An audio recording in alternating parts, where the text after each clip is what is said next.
Hey, my name is Emily Whitehurst, and I have a solo project called Survival Guide. You might remember me as Agent M, former vocalist of the punk band Tsunami Bomb, but Survival Guide is very different from that. I just released an album on Double Helix Records called Death Dreams.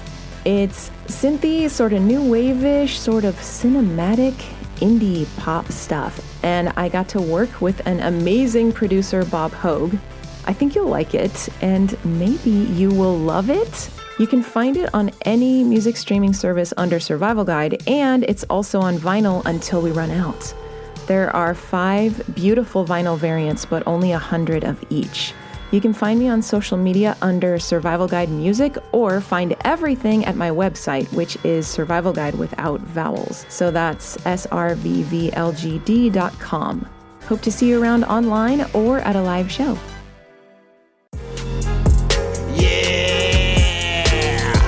AV in your ears, that's Ambush Being, giving you this audio visual down the most interesting street in the world. With my boy Steve, Fascination Street, you already know. Let's get it when you whip in the Fascination Street. What do you... Welcome back, Streetwalkers. This episode is with Riya Sokol. Riya is an artist, a singer, a musician, a public speaker, a motivational speaker, and an inspiration. We actually start this episode talking about how she was affected by the coronavirus pandemic, where she was and kind of what it inspired her to do. One of the things that inspired her to do is write a poem and then make a video where she reads it. That poem is called Thank You Coronavirus, and it has millions of views. It was sort of a viral sensation, as they say. And then we talk about her research into the subconscious, why she decided to focus on the subconscious, and how it has changed her and given new life and new perspectives to some of her listeners and her audience. We do talk a little bit about her music and her concerts and the kinds of things that go on when she does a live performance. I ask her to explain to me the meaning behind one of her songs, which is called I Love You, I'm Sorry, Please Forgive Me, Thank You. It also has a Hawaiian one-word name that means all of that stuff, but I can't pronounce that word, so I'm not going to. And she lets me play one of her songs, which was a breakthrough for her in many ways. It's called Awaken As Love. And finally, she explains what is the Tantra lifestyle, what it means, and why we should be present in all of our functions in our daily life, even the mundane stuff. And this is my conversation with artist and inspiration, Riya Sokol. Prepare to be fascinated. Prepare to be fascinated. Prepare to be fascinated. Welcome to Fascination Street Podcast, Riya Sokol. How are you doing today? I'm very good. How are you? I cannot complain. Ladies and gentlemen, streetwalkers, this is Riya Sokol. She does everything. She's an artist, she's a speaker, she's motivational, and she's a helper. So we're going to talk about some of those things. But first, Riya, what I like to do is I like to start from the beginning. It helps us understand how the guests got from where they were to where they are. So where were you born and raised? Where'd you grow up? I grew up in Warsaw in Poland, and I was traveling a lot since I was a child. I also lived for a bit in the United States, in Florida. Apart from that, I was just going back and forth and landing back in Poland every time. And the last 2 years, I'm here and I'm not moving anywhere. You just decided, you know what, I'm tired of moving. I'm just going to stay here. I think I reconnected with my own country finally. I think I've never felt actually rooted, like properly rooted. And something shifted in me about 2 years ago, after pandemic, actually. I just felt completely different connection to this land. So I decided to nourish it. So where did you spend your COVID? Did you spend it there in Poland, or were you traveling? I spent it in Costa Rica. Oh. Yes, it was 8 months in Costa Rica. And then we managed to come to Europe. And in Europe, then I was in France. And then I had to come back to Poland because of some health issues. And I decided to stay. So what was the difference that you noticed from all of those different countries during COVID? Like, how was the pandemic different in Costa Rica versus France or Poland? it was completely different. I feel that we were so lucky to be in the jungle. We couldn't experience it the way it was shown for us in internet, in United States or in Europe. I can tell with my whole honesty, it was a lot of luck for us to be there. Although, of course, the borders were closed. We couldn't move out of the house and the streets were closed and it was very silent. But Costa Rica is a very special place and it is in general pretty quiet. So this is why we couldn't actually feel the difference in the way that it was, for example, shown as we saw in the internet. So it was more quiet, more safe. Also, Costa Rica, I think they didn't have as many cases as it was in the United States or in Europe. So it was much smoother to experience it there. Nice. During COVID, I want to say right at the beginning of COVID, you wrote and recorded a video poem. It was called Thank You, Coronavirus. Can you tell me what prompted you to do that? Actually, this is what I wanted to continue with, because although I was locked in Costa Rica in the middle of the jungle, I felt everything. Maybe because it was so quiet and because there was so much fire in the internet. And I wanted to be close to my family who was here in Europe. So I was checking how they are. And I was spending every morning, every sunrise in my garden, just contemplating on what's happening. And one day, as I was contemplating, as I was hearing all the news, it was official already that it's pandemic. People were dying. There were so many terrifying news all the time. It felt like I started praying. I prayed for being able to see it differently than it looks like. I repeated this sentence over and over again because I couldn't make sense out of it. I knew that every situation has a deeper meaning, but this was so hard to explain. It was heartbreaking what was happening. And as I was praying and repeating it over and over again to be able to see it differently, I suddenly started writing the poem, and then I made it on the video and it went crazy all over the world. It was claimed to be the hope for people. I was getting like hundreds of thousands of messages from people that it gave them hope to see the sense in this nonsense. And it was pretty spectacular because I literally just wrote it with a pencil on a piece of paper and then I just recorded it as I was reading it. And it made such an impact that I'm deeply grateful for whatever came through me in this moment to be able to provide it and deliver it to all the humans on the world, to give them some peace and some understanding. I know that it made an impact on you. How do you feel that it impacted some of those hundreds of thousands of people who reached out to you? Did you get a sense of how it might have helped them or calmed them?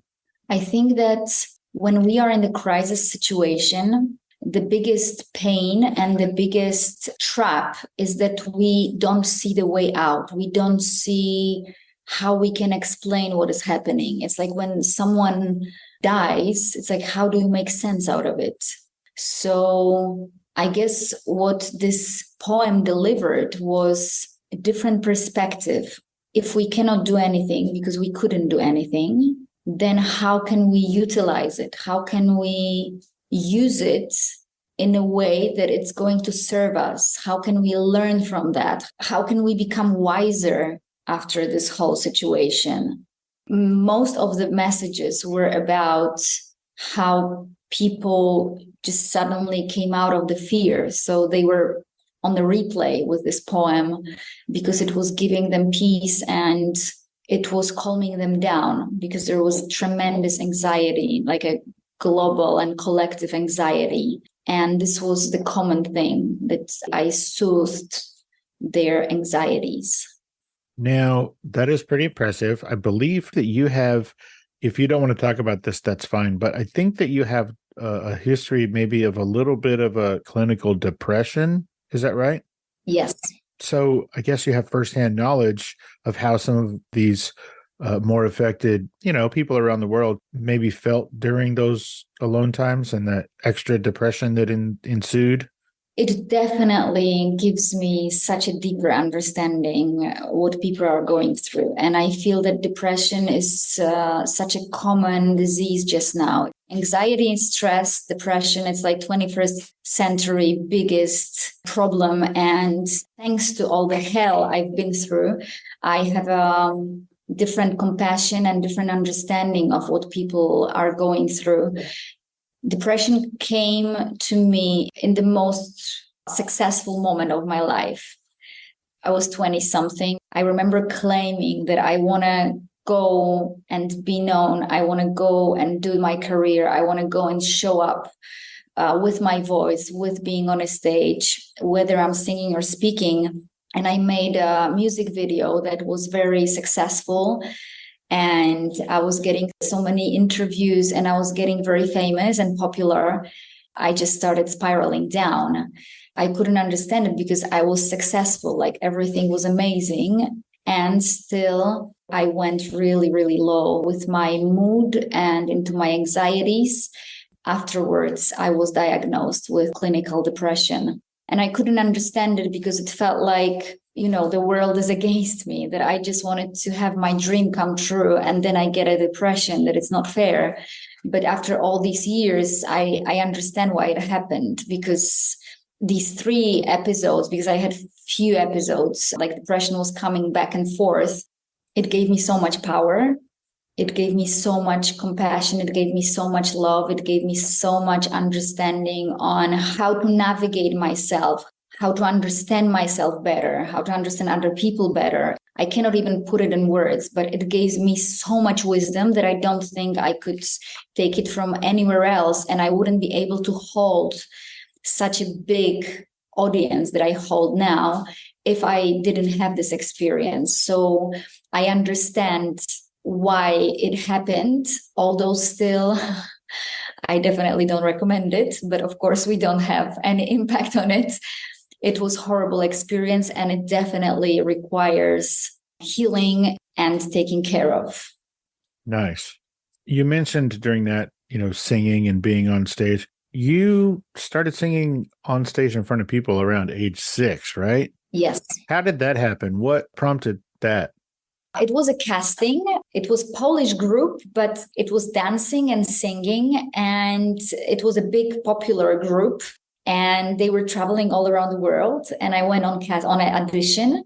And on this audition, I suddenly got chosen as a soloist to this group. So not only I got chosen to participate, but also to be a soloist. So for many years, I was the front child, the front star of this group. And it really conditioned me to being on a stage. I cannot remember much because I was really little, but one of the things that stayed with me, and it's in my body, it's the experience of seeing people happy when I'm on the stage. And this was always like giving me such a divine experience that I think it stayed in me, and I love it till today. When did you know that not only you could sing, but that you were so good at it that you could pay your bills? When did you know that you were good enough to make money at it, to support yourself? This was a journey, because what happened when I was 6, and I remember this experience, I went there and I couldn't pretty understand why I'm there, what I have to do. I was just following what they told me to do. So they said, okay, now sing this song, now repeat after us, now dance this and repeat this choreography. So I was doing all that. I didn't try to prove anything. I didn't try to deserve anything. I didn't try to win anything. I think I was so unconscious. I was just having fun. Just by being myself and having fun, I got chosen for many years to be a star of this group. And then what happened when I was a teenager and I was on the stage, there was some kind of idea that I learned through the years and also through having a lot of issues with my self-esteem and confidence, that I started to believe that I have to prove. So then when I did my first music video, there was still part of me that was trying to prove and deserve, to have the confirmation. Like, I'm going to be on a stage, people are going to love me, so I'm going to receive the love that I want. This was my purpose subconsciously. And this is how I couldn't make money out of it. The motivation was completely different. One of the things that I learned during depression was unshakable feeling of my worthiness. And that gave me confidence. That gave me different idea about who I am. The difference between being and doing, the quality of being and the quality of doing, the quality of being and quality of overdoing when I'm trying to prove something. And this was the shift when I understood that when I give my full presence, when I give my full talent in its essence, but not with the motivation of trying to deserve something, but actually because I want to share. I want to share the depth. I want to share the love. I want to share the joy. I want to share the abundance that is within me. This is when it started to monetize. So these realizations that you had that helped you understand your self-worth and your value, did they just come to you, or was this as a result of some work that you were doing during those times? I definitely work all the time on that. Like it's 24/7. And it was at the beginning, the illness forced me to do it. Like when you have a tendency to go into depression and anxieties, this is when the radical control of your thoughts and radical navigation, very radical and disciplined navigation of where your thoughts are going, of what you're doing, how you're talking to yourself, how you're navigating your daily life, it's crucial. And I think depression really forced me to be radically responsible for everything that I'm doing. So I dedicated my life to stay in and never-ending self-improvement and staying in the quality of life that I want to create. And apart from that, I was always super stubborn and very curious. Like since I was a child, I was studying psychology. I wanted to know everything about people. I was asking people why they are behaving like this. Instead of like going on a parties, I would be, studying and analyzing why this person behaved like this. What do they think? What are they feeling? Assuming, asking. I was very, very curious child. I wanted to know everything about everything. So I think this combination of these two things led me to just constant self-growth and dedication to that. Nice. Now you have some very specific thoughts on vibrations. How do vibrations manifest, or how are they different in people and feelings?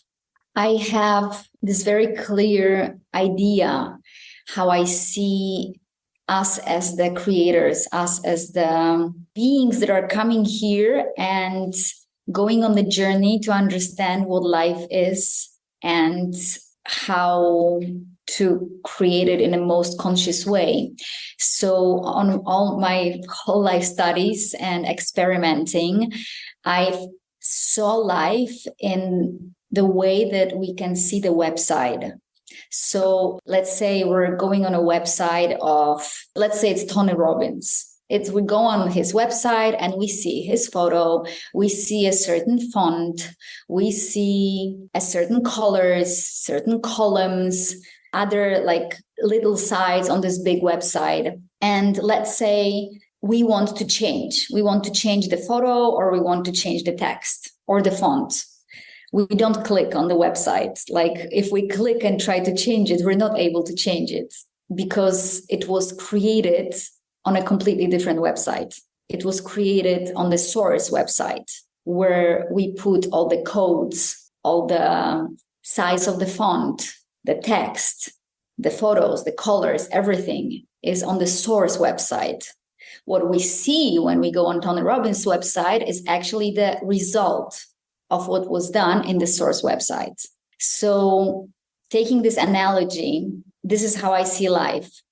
What we are experiencing is the result of what was created in the source website. And the source website is our subconscious, is everything that we create internally. How we create it with our thoughts. The thoughts that are repeated over and over again, they are becoming our convictions, our beliefs. Our beliefs are creating a certain idea about life and perception of life. And then when we have the perception of life, we react accordingly. Like many years ago, because one of the things that I'm studying is money and the whole vibration of money. And I remember when I was like a teenager, I had an idea about people who are rich, that because I'm poor, they probably don't like me. They probably are spending time with me because they want something or because they don't want me to be sad. And in order to protect myself from maybe them rejecting me, I was withdrawing by myself. So it was based on my idea, on my beliefs about rich people and about myself, obviously. So I reacted to the reality that not necessarily had to be true, but I created a certain effect. I withdraw, and then I was feeling rejected, obviously, because the idea was that they don't want to have a friend that is poor. So when we change our beliefs, when we change our thoughts, we start to behave in a different way. And this is how we have the impact on our life, which is the main website that is projected in the front of us. So this is how I see it. So you have been doing tons of research on the subconscious and vibrations. What draws you to do this research? Why this area are you so focused? I'm just obsessed with it. It's not even curiosity, it's obsession. I don't even know if it's healthy. Like, I prefer to stay up in the night and contemplate and write down and analyze. It's like crazy, Einstein or artist who's painting the painting. It's like they don't eat, they don't sleep, they just do it. So this is exactly how I have with this subject. I'm obsessed with it. One of the things that you do is you help people either in a group setting or individually sort of uncover these new subconscious perspectives. How do you feel, or can you give me any examples of how these subconscious perspectives and the changes that you're helping people understand are helping to actually change people's lives? I can give you an example. There was a woman that came to my audience, and she said she's an artist and that she's a painter and that she doesn't have money, that no one wants to buy her paintings. And even if they buy, they pay very little. She did one of my courses, online courses. And after that course, like it was within a month, she sold her painting for like crazy amount of money. It was, I think, about 10,000 zlotys, which is $3,000. So for her, who was selling, for like $200. And when I asked her, like, what happened to, like, I know her, I know what was her process because she was sharing the process. But I asked her if I can use this example when I'm giving interviews or when I'm telling people what is possible for them. One of the things that she says is that she was not giving the permission to herself to be able to actually say what she thinks it's worth. She felt inadequate. She felt wrong. She felt ashamed. She had an imposter syndrome. So there were layers of what was happening inside of her that she wasn't even aware of. She just saw the result. The result was she doesn't have money. And it took her like 1 month to get deeper through these layers to understand what is she doing to herself? How is she actually auto-sabotaging herself to have an instant income from one of her paintings? The other example that I like to use is the person who came to me knowing that I had really beautifully guided divorce with my ex-husband. And when I say beautifully, I mean that it was very hard work. It was a lot of process. It was a lot of pain. But we managed to build something that I call extended family instead of broken family. So just now we are like a patchwork with our families, his new kids, my new life, his new life. And we kind of patched it together. Like we glued it and we extended it. So we're in a very beautiful relation. And people know about that. I'm known from that. And the woman came to me and she said, I'm just divorcing. He cheated on me. He's alcoholic. He's a very famous doctor. he was abusing her, like a lot of things. And she said, like, there is no way I can imagine that we could go out of this divorce in an easeful way, but I know that you did it. So I want to just listen to how you did it. And it took us 6 months and she did it. They had the divorce, they went on dinner, and in spite of resentment and pain and harm that was there, they managed to process that in a very conscious way and courageous way, obviously. And that led them to have completion, like a proper completion of their 20 or 30 something marriage. So I would say that everything that we want to change starts with our mindset and our attitude and idea that everything is possible for us. It's just that we have to stop limiting ourselves. Beautiful. Hey, Streetwalkers, here's a word from our sponsors.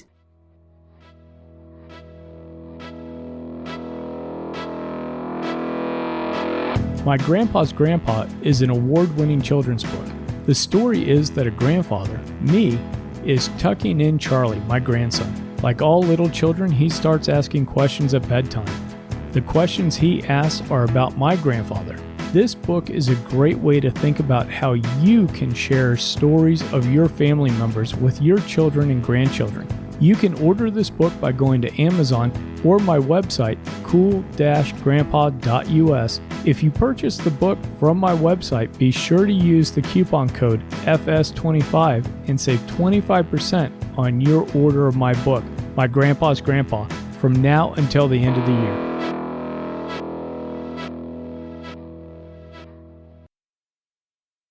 Let's get back into it. You have what we would call in America, and maybe some video game nerds would call cheat codes. You have Riya Sokol Codes. Can you tell me what that is and what they do for people? Yes, I recorded it after years of using them for myself.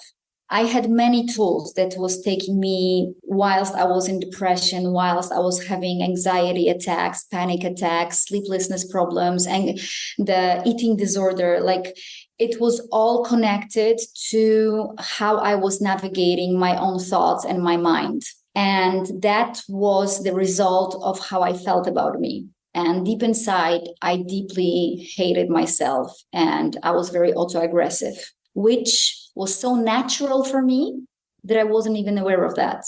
I thought that this is how people live. This is what they feel as they are living. So my whole journey started with meditation. After I started meditating in 2005, I think it started, I started to quiet my mind and I started to hear what is happening inside. And it was terrifying. It brought me to my knees to start being aware how I speak to myself, how I treat myself, what opinion I have about myself. It was sad. One of the things that I started to do was I practiced conversations. And these conversations were serious and they were in the front of the mirror, out loud. And I was talking to myself. And as I was hearing how I'm autoaggressive, I was responding. And I was responding with telling to myself things that it's not true, that I am really courageous, that I am really worthy, that I am deserving, that I am free. Like, I had sentences, I had them on a piece of paper because I couldn't remember them. They were not natural for me to say things like that. So I was reading them out loud to the mirror. And I was doing it whether I was in an anxiety attack or whether it was fine. It was like, I'm doing it regardless of the state that I'm in. And I was practicing it, and it took me years. And I feel that these conversations led me to build this voice inside of me that is naturally now my guiding, my main voice. It's like, this is the voice that is deciding about absolutely everything. Like they might be little voices who will tell me you're not good enough, you don't deserve, others are better, look at them, they do it better, and so forth. Like I can still have them, but this voice is unshakable. Like nothing can destroy this voice.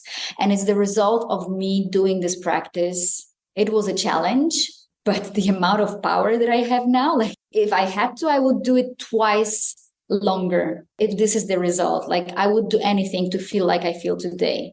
So after I realized that I have this powerful tool plus my other powerful tool, which is my voice, I decided to just record it and give it to other people because I know how people suffer. And one of the vows that I made to people, to myself, as I was in hell on my knees, I promised myself that if I find the way out, I'm going to shout out to the world how to get out of hell. And I'm not going to allow anybody to be and feel like I felt.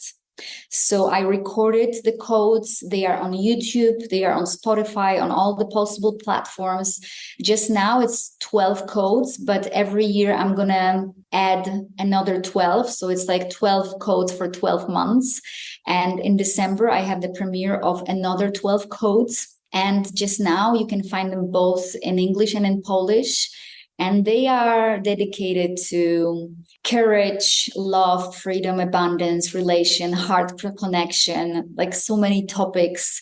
And you just listen to them. You can sleep with them because this is the other thing that I was doing. I was listening to this recorded voice of mine as I was sleeping. So it was getting deeper into my subconscious.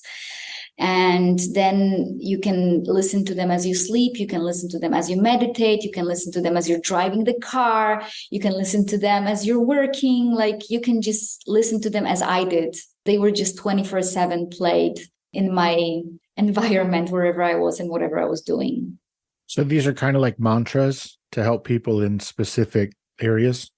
Well, mantras are like there is a specific definition of mantra. So I don't feel I cover that, but the idea is the same. Like you repeat something and you become it as you repeat it.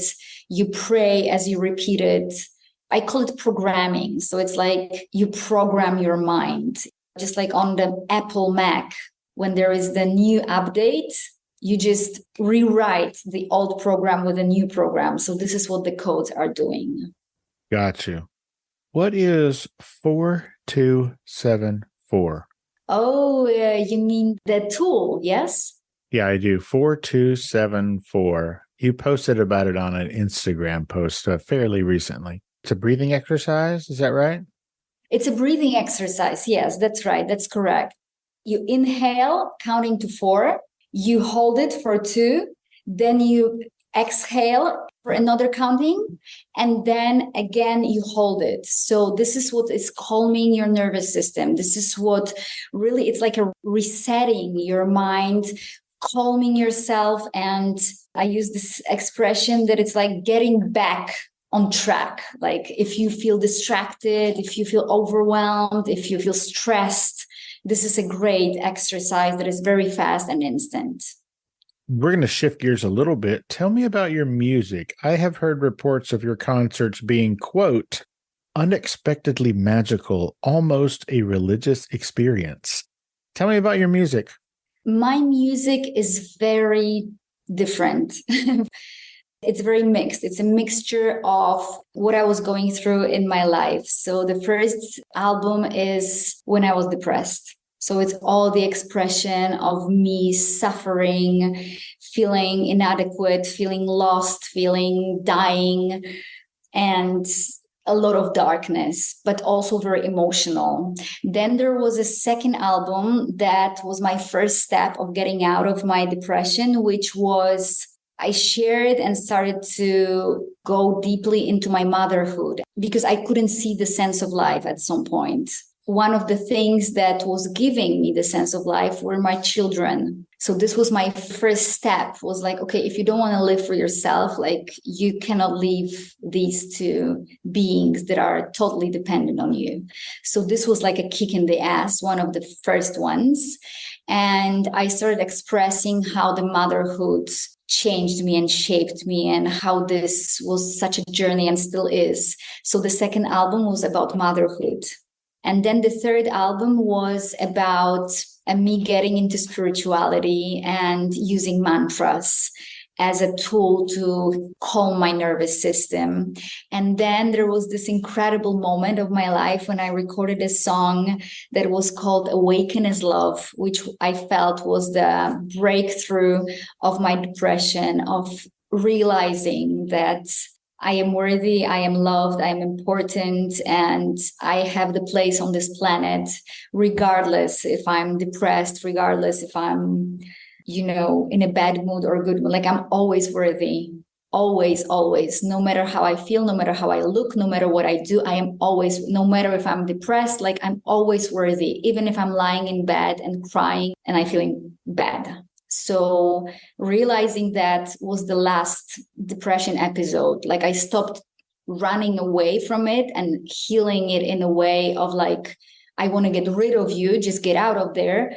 I started seeing, okay, how can I start building my life and the sacredness of life, not when it's good, but in this hell? Because if I'm able to build and see the sacredness of life in the midst of feeling like I'm dying, then I can build it from anywhere.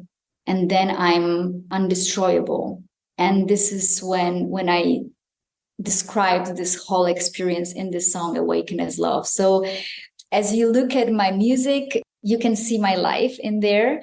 And what I do on my events is I share my music, and in between I do the whole motivational talking about how I was going through these moments and sharing my tools, sharing my mindset, sharing my perspectives, and changing and transforming people through the storytelling. Wow, that sounds like a really fun and interesting concert. You talked a lot about Awaken As Love and that it was sort of a game changer for you, if you will. Just so that everybody can get a sense of kind of what your music is about, can I play that song during this episode? Of course. Oh my gosh, thank you. It's a beautiful song. Yes, sure. Will you do me a favor? Will you introduce it like you're a radio DJ? Sure, of course. Hi, this is Riya, and you're going to listen to Awaken As Love song.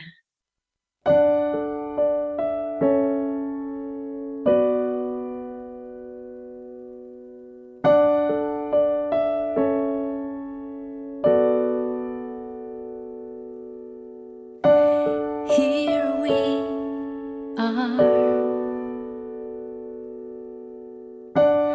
facing each other,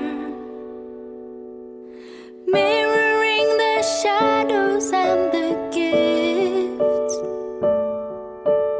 ready to see many steps behind us, so much still in front of us, yet we're coming back to love over and over.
Thank you.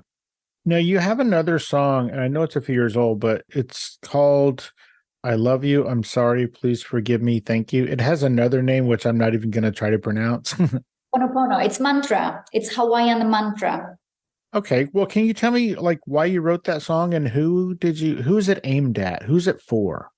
It's an ancient tradition of Hawaiians. They were using this tool to heal relationships and to be able to live in the most conscious way. So Ho'oponopono means I love you, I'm sorry, please forgive me, thank you. And the idea is that, like, first of all, these are the most spectacular and powerful words and expressions that we can use, like high vibrational and healing. And they have a certain code that is very transformative and transformational. And I heard about it in a beautiful book of the man who is called Dr. Joe Vitale. He wrote a book how he met the doctor. The doctor was a psychiatrist and he was working in a prison for people with mental illness. And he did this experiment. He was not giving conventional sessions for the prisoners, but he was actually doing a lot of contemplation and repeating the Ho'oponopono, I love you, I'm sorry, please forgive me, thank you. Because the idea is that if something appears in our lives, if we acknowledge that we created it, that it's part of our subconscious, we can heal it. Until we separate from that and we believe that it's something out there and I had nothing to do with it, it's hard to have impact on it. So the idea is the first step, you acknowledge that you created all that. And the second idea is, here you have a tool. It's called Ho'oponopono. You just repeat it over and over again. And this is how you heal it, because you heal your subconscious and then it heals on the outside. So Dr. Hao Shu, I can't remember what was his name, but he started to repeat this prayer over and over again because he knew the tradition. And then he didn't do specific sessions with these prisoners, but what he was doing, he was actually having fun with them. He was doing the gardening with them. He was playing football with them. He was inviting them to socialize. And the effect was that they were becoming healed. They were recovering. And at the very end, after a few years, the prison was closed because there was no one there, because everyone got healed and they got released because of like good behavior and being in a completely different condition. This is an incredible story. I might have, because I read it many years ago, but it's confirmed it's a real story. And Dr. Joe Vitale describes it in his book. And this is how I got Ho'oponopono and about this whole prayer. And it's, as I said, it's an ancient Hawaiian prayer. When, for example, in the ancient Hawaiian tradition, when someone stole something, let's say, they were all sitting, or I don't know, cheated on his wife or on his husband, on her husband, they would be sitting in a circle and they would be repeating this prayer until they felt it's clean and they forgave each other. Wow. That's powerful. I only have a couple more questions and I'll let you go. What is the Tantra lifestyle? What's that? Tantra lifestyle is very generally, it's conscious lifestyle. It's just being super aware of everything and seeing the sacredness of life in everything, in every encounter, in every action, every activity, in food, in nature, in relationships, in sex, in conflicts, in difficulties, being able to see it. And it's a whole tremendous and very deep and wise spiritual path. But as I was studying it for many, many years, and then I started incorporating it in my daily life, this is the equation that came out of it. This, like, everything is sacred. Life is sacred and life is now. And we can choose if we perceive it as sacred or if we perceive it as a curse. Again, powerful. Good Lord. Oh, real quick, can you tell me why you feel it's important for us to embrace the mundane? Because this is part of the sense of being here. it gives the whole, it's like yin and yang. If we don't embrace everything, we always miss something. We always have something lacking. So for me, I am super inclusive. So I include even difficult topics or difficult or hard to understand situations. Like I try to put them into wholeness, because I feel that this is where we can actually start seeing the sacredness. If we want to exclude certain parts or pretend something that they don't exist, we're missing life. We're missing the point of life. And also we're missing our power and our wisdom. I think that the wisdom is to be able to incorporate everything, be aware of everything, and then from there consciously make decisions and choices. Nice. As we're heading out, Riya, tell everybody where they can find you on social media, and tell everybody where they can find you on your YouTube channel as well. So my name is Riya, Riya Sokol, Sokol. And if you Google me, you will find me all over the internet, on YouTube, on Instagram, on TikTok, on Facebook, on Pinterest, and probably soon on Twitter also. Riya, is there anything that we didn't talk about or I didn't ask you about that you specifically wanted to talk about today? Like, did I miss anything?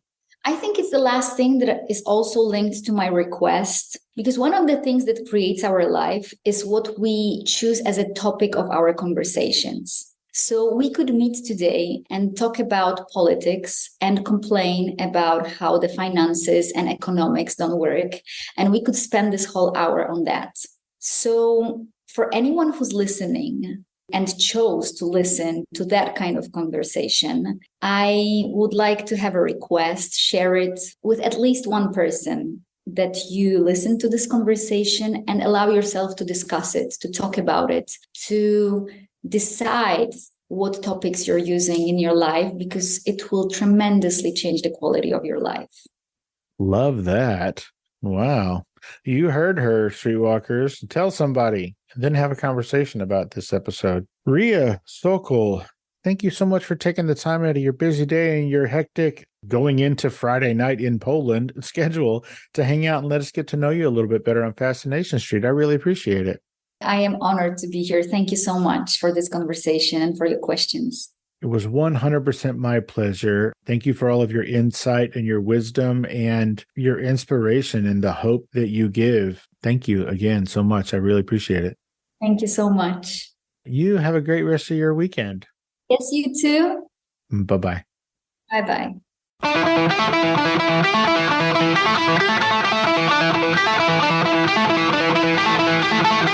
Opening music is the song FSP Theme, written, performed, and provided by Ambush Vin. Closing music is from the song Say My Name off the 2021 album Underdog Anthems, used with permission from Jax Hollow. If you like the show, tell a friend. Subscribe and rate and review the show on iTunes and wherever else you download podcasts. Don't forget to subscribe to my YouTube channel. All the episodes are available there as well. Check me out on Vero at Fascination Street Pod and TikTok at Fascination Street Pod. And again, thanks for listening.